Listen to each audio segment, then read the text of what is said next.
Hello friends, मैं Ruby स्वागत करती हूँ आपके चैनल पे। तो इस वीडियो में हम जानेंगे कि जितिया का व्रत कब है, नहाए खाए से लेकर पारण तक की संपूर्ण जानकारी हम इस वीडियो में देखेंगे। इसमें क्या करना चाहिए, बाल कब धोना चाहिए, क्या खाना चाहिए, किस चीज़ का परहेज करना चाहिए। तो बहुत सारी जानकारी हम इस वीडियो में देखेंगे। उससे पहले अगर आप मेरे चैनल पे नए हैं तो मेरे चैनल को सब्सक्राइब कर लीजिए, ताकि आगे जो भी मैं वीडियो डालूं तो उसका नोटिफिकेशन आप तक पहुंच जाए। तो चलिए इस वीडियो को शुरू करते हैं। जितिया का व्रत अश्विनी महीने के कृष्ण पक्ष की अष्टमी को जितिया का व्रत मनाया जाता है, और यह व्रत संतान की लंबी आयु और उनकी सुख समृद्धि के लिए किया जाता है। और इस व्रत को निर्जला रखा जाता है। और इस बार जितिया का व्रत 14 सितंबर दिन रविवार को है। तो इस दिन जितिया का व्रत का नियम 3 दिन का होता है। पहला दिन होता है नहाए खाए, और दूसरा दिन जिस दिन हम व्रत करते हैं, और उसके अगले दिन पारण। तो ये 3 दिन का ये व्रत होता है। तो पहले दिन नहाए खाए, उस दिन सबसे पहले हम नहा धो के स्वच्छ कपड़े पहन लें, और उसके बाद सबसे पहले उस दिन नोनी का साग और मड़ुआ का आटा और ये झिंगनी का सब्जी खाया जाता है। तो हमारे में तो सबसे पहले नहा धो के आप स्वच्छ कपड़े पहन लें, उसके बाद अपना जिस विधिवत अपना जैसे पूजा पाठ करते हैं वैसे पूजा पाठ कर लीजिए। और उसके बाद हम सबसे पहले बिना पानी और बिना चाय वाय पिए नहा धो के पहले वही नोनी का साग और मड़ुआ का आटा और झिंगनी का थोड़ा सा तोड़ के उसको मुंह में डाल के और पानी पीते हैं। उसके बाद ही हम कुछ खाते हैं। तो पहला दिन वो हो गया। उसके बाद वो खाकर और फिर अपना जो भी पकवान बनाना है वो बनाइए। और उसके बाद जैसे मड़ुआ का आटा का रोटी बना लीजिए, या खरतिरोई का सब्जी और नोनी का साग। अगर ये किसी किसी को होता है कि वो पसंद नहीं आता, तो सिर्फ आटे में वो डालकर मड़ुआ का आटा थोड़ा सा डाल दीजिए और उसकी रोटी बना लीजिए। और अगर अलग आप साग नहीं बनाना चाहते हैं वो, तो उसका उसी में खरतिरोई में डाल के नोनी, और उसको आप सब्जी की तरह बना के और फिर रख लीजिए। और उसके बाद उसमें से खाने से पहले उसमें से आप पहले निकाल के रख दीजिए, वो सरगही के लिए। और रखने के बाद ही उसमें से आप खाएं। तो उसमें से रख के और उसके बाद जो भी आपको बनाना है, पकवान बनाना है या कुछ भी बनाना है, आप बना के और खा सकते हो। और कोशिश कीजिएगा कि आप लोग उस दिन बिना लहसुन प्याज वाला ही खाना खाएं, क्योंकि अगले दिन हमें व्रत करना रहता है और अगले दिन हम बाल धोते नहीं हैं, शैम्पू नहीं करते हैं। तो इसीलिए उस दिन आप बिना प्याज लहसुन का ही खाना बनाइए। और फिर खाकर और उसके अब वो दिन तो ख़त्म हो गया। अब आती है सरगही का। तो उसके रात को ही 2:30 बजे और एक बात और, जैसे किसी किसी में ओठंगन बनता है और किसी किसी का नहीं बनता है। तो हमारे में है कि ओठंगन बनता है। तो हमारे में 13 तारीख को ही जो भी पकवान बनता है उसी के साथ हम ओठंगन बनाते हैं। तो जो ओठंगन होता है तो वो एक हाथ से ही बनता है, जैसे इकट्ठी बोलते हैं ना, तो वो एक हाथ से ही उसको ऐसे ऐसे करते हैं और बनाते हैं। और फिर उसको जब फ्राई करते हैं और घी में, तो उसको पलटते नहीं है, बस जो डाल दिए उसी साइड से और ऊपर से उसमें घी डाल डाल के उसको पकाना रहता है, उसको पलटते नहीं हैं। वो ओठंगन बना लेते हैं। और उसके बाद अब सरगही का आता है टाइम। तो सरगही वाले दिन आप सुबह 2:30 बजे या 3 बजे, बस यही टाइम होता है, क्योंकि कौवा बोलने से पहले ही हम सरगही खाते हैं। तो 2:30 बजे आप उठ जाइए, दातुन से मुंह हाथ धो के। उसके बाद जो आपने वो सब्जी बनाया है उसमें से जो आपने रखा है वो, और कोई भी जैसे मीठा पकवान बनाया हो या अपनी मर्जी से कुछ भी आप जो बनाया है, आपकी मर्जी है वो आप खा सकते हो। फल फ्रूट्स भी खा सकते हो, कोई तो मतलब जूस भी पी लेता है।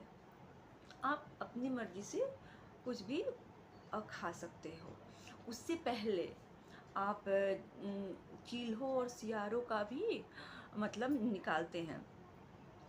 तो सबसे पहले आप झिंगनी के पत्ते पे जो भी आप खाना खा रहे हों सरगही में, तो वो चील्हों और सियारों के लिए सबसे पहले आप छत पे निकाल दो।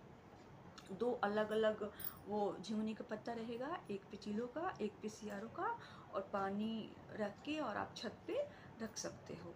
अब जिसकी सास नहीं है वो एक एक्स्ट्रा और निकालेंगी अपनी सासू माँ के लिए, और जिनकी सास है वो सिर्फ चीलों और सियारों के लिए निकाल के, और उसके बाद ही आप अपना सरगही खा लीजिए।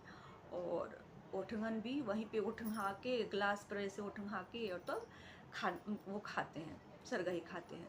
उसके बाद खाकर और वैसे ही फिर दातुन से मुंह हाथ धो के, और उसके बाद आपको सोना है, क्योंकि उसी टाइम से आपका व्रत फिर से स्टार्ट हो जाता है। तो ये हो गया आपका। तो सुबह सुबह 2-3 बजे तक आप नहा धो के, और व्रत वाले दिन आप कोशिश कीजिएगा कि कुछ सब्जी वब्जी ना काटे, या कुछ भी जिसमें कीड़ा वाड़ा जिस सब्जी में हो कीड़े मकोड़े, वो सब्जी आप ना काटें, उसको काटने से परहेज करें। और उसके बाद आप 2-3 बजे दोपहर को या शाम को आप नहा धो के और स्वच्छ कपड़े पहन लो।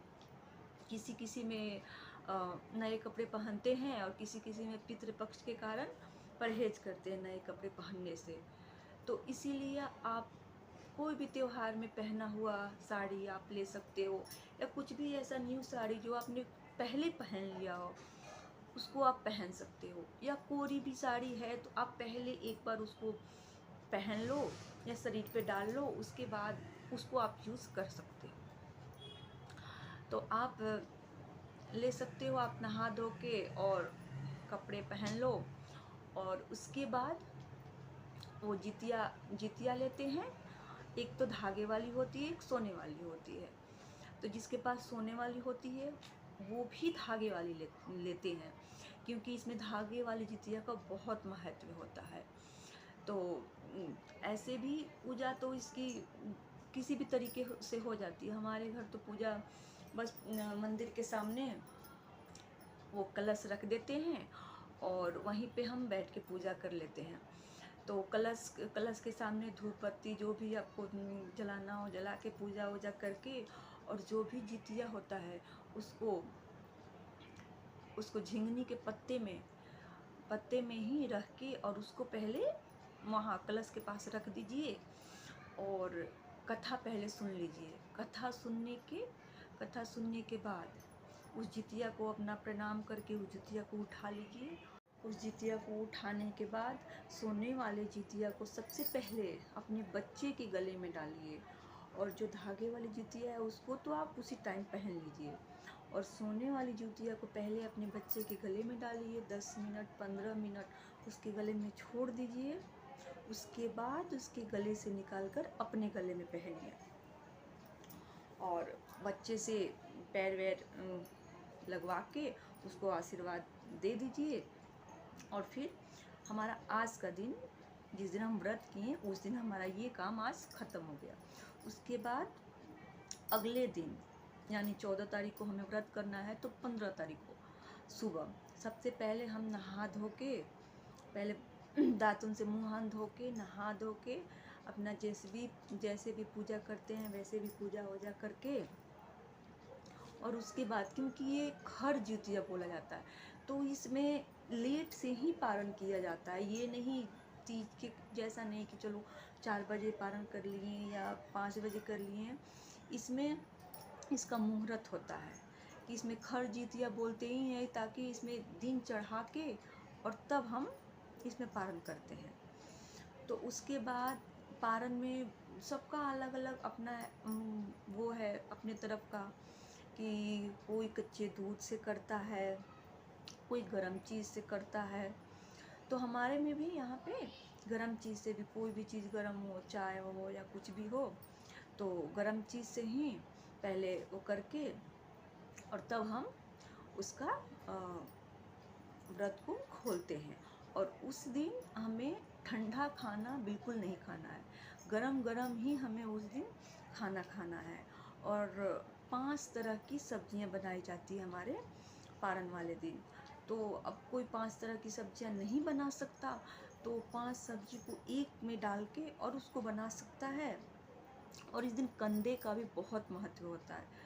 कंदा कोई तो नहाए खाए के दिन ही खाता है, और कोई कोई पारण वाले दिन। तो हमारे में पारण वाले दिन कंदा खाया जाता है।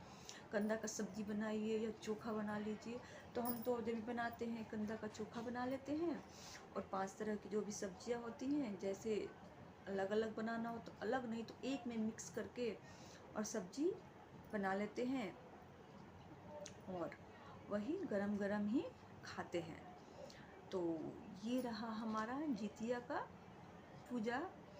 जैसे जैसे मतलब हम करते हैं, इसमें क्या करते हैं क्या नहीं करते हैं, तो ये सब है। तो अगर इस वीडियो से आपको कुछ मदद मिले तो प्लीज़ इस वीडियो को लाइक कीजिएगा, शेयर कीजिएगा और मेरे चैनल को सब्सक्राइब कीजिएगा।